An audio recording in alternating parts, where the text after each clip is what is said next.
Wind energy has the potential to dramatically reduce the world's dependence on carbon-emitting energy sources, and governments across the globe are racing to develop new wind power facilities amid efforts to curb global warming. But setting up a wind farm isn't just a matter of putting up a windmill here or there. They can comprise hundreds of turbines across farmland or sea, and the turbines themselves can be hundreds of feet tall, and are likely to only get taller in the future. The logistics of getting those systems' components into place presents an enormous challenge, but industrial conglomerate GE hopes a newly unveiled facility could provide a solution. The company says the complex outside Rochester, New York is the first of its kind in the US. A research and development center that includes the world's largest 3D concrete printer, 3 stories tall, capable of churning out more than 10 tons of concrete per hour.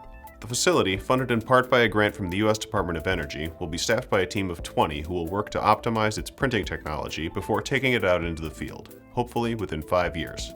Ultimately, GE wants to be able to take its massive concrete printing system on the road so that it can print the concrete bases to support wind turbines, up to 65 feet high, on location, rather than hauling them over hundreds or thousands of miles.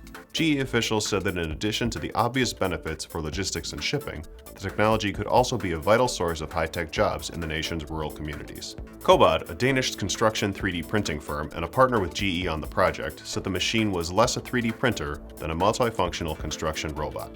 I'm Andy Zoll, and this is IEN Now.